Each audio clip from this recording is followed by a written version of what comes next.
All right, welcome back here to the Jordy Culotta Show, driven and powered by Go Chevrolet, live here on this Tuesday, full studio here as we are celebrating for our guy who was announced yesterday officially as the McNeese head basketball coach. It's been cool to watch this happen over the last 48, 72 hours as it has become real. Will Wade is back in the sport. He's back on the sideline where he deserves to be, where he needs to be, changing and affecting kids' lives. Coach is here with us for the next couple of minutes on this Tuesday morning. Will Wade here with us on the Jordy Culotta Show. Coach, good morning. How are you? I'm doing great. How are you guys? Doing good, man. Congratulations. Thank you. Excited to be back, and even more excited to be, back in Louisiana. So it's been a good, been a good few days. Yeah, tell me what this process was like. This happened pretty quick, right? With you and with you and Heath.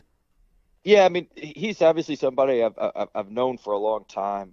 We had a very good relationship dating back, 10, 12 years from when he was an assistant. And actually, I worked with a guy, Kenny Blakeney at Harvard, who's now the head coach at Howard, who's taken Howard to the NCAA tournament. Just a tremendous coach. But Blake and I shared an office, and Blake went to DeMatha with Heath. And at the time when Blake and I shared an office, he said, you and Heath need to meet. You guys are like peas in a pod.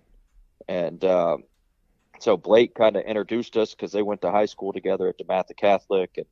And then we just kind of took off from there. So we've known each other a long time. And, there's a familiarity with the process. And the university really, really wanted to get it done and get it done quick with the president, the president of the Athletic Foundation and everybody. So it came together pretty quickly because everybody was working in the same direction. Southwest Louisiana was affected a lot during your stint as LSU's head coach, and you would take your team down to that part of the state routinely to assist with any type of help that you could in helping that community get back on their feet. What did you learn about that part of the state during that time? I tell you what, man, it's still pretty battered. I'm staying at the Nugget right now, and you come out and there's 3 or 4 hotels. There's a Courtyard, a Spring. I mean, they're still not back open and got stuff messed up with them. So there's still parts of McNeese's campus that have tarps on the roofs. So I mean, it's still pretty battered. It's going to take another year or so, I think, for everything down here to recover. Now there's been some great progress and a lot of great stuff with the recovery, but there's still quite a bit of work to be done. But it's a great community. It's a great area. Really, really good people. And I'm excited about meeting some people. We had a great dinner last night with a lot of folks, and just really looking forward to continuing to meet people and get out in the community and be a part of this community down here. One facility that is not battered is the new basketball arena. Coach, I got to be honest, man. I mean, just through the pictures, I haven't seen it up close and been in it, but through the pictures that you guys are putting out on social media, that looks like a heck of a place to play. It's incredible. I mean, I couldn't believe how nice it was. I was in shock. Just everything from the training room to the locker room to the suite. I mean, it was the pictures don't even do it justice. I'd looked at the pictures online and that sort of thing, but just being able to see it in person and be there in person, it's incredible. They did a phenomenal job with it, and it's a big time arena. It reminds me a lot of Mercer's Arena from when I was in the SoCon, and they had a beautiful arena. It's a perfect size. It's a great size.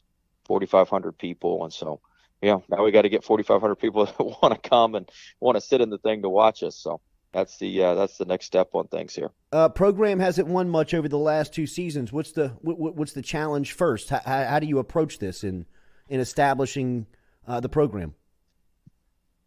Well, yeah, I mean, we got a lot of work to do. I mean, we hadn't had a winning season since 2010, 2011, so that'd be the first box to check. We haven't been to the tournament in over 20 years.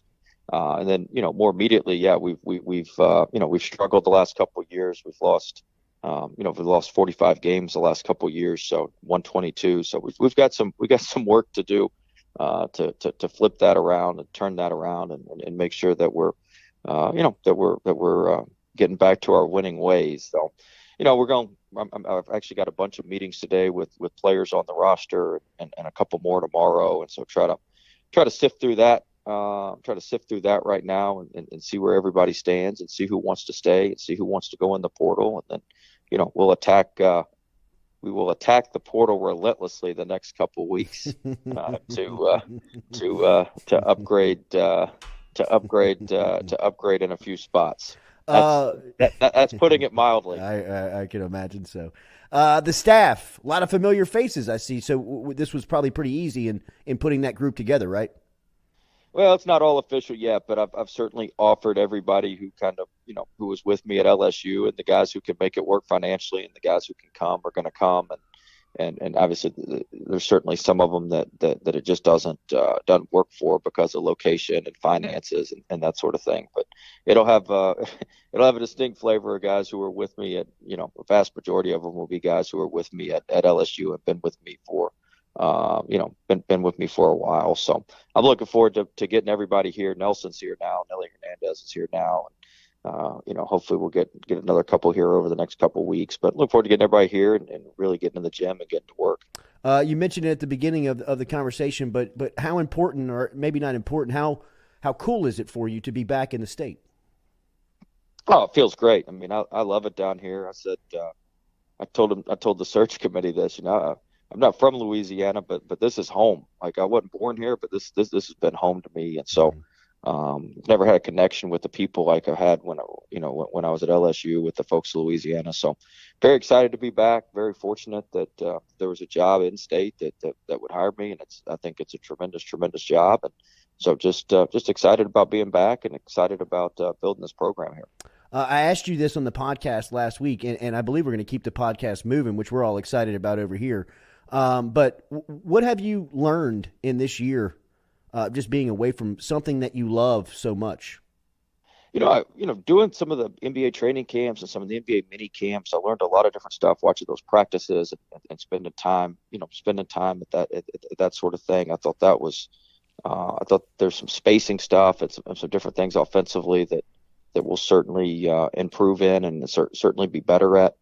So I thought that was good. And then, really just being able to go around and watch other colleges practice, being around to go around and talk to other college coaches and see some different things that each of these guys are doing, I think has been really, really good as well. So there's certainly a lot of things I've picked up in the in the little sabbatical here, and I hope it'll be put to good use here at McNeese.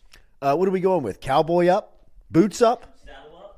I think saddle up's what they're going with, but okay. we'll see. You kind of got to let it marinate a little bit. Still workshopping. That's right. We're still working on it.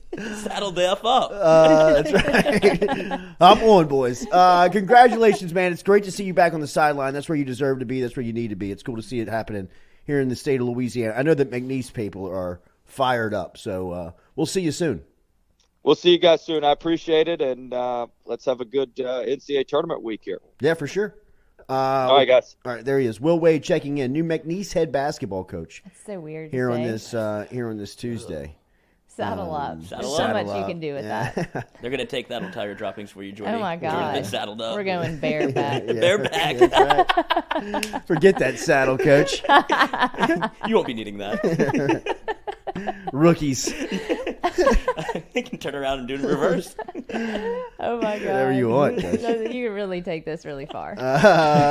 Daily, we're brought to you by Katie's Restaurant.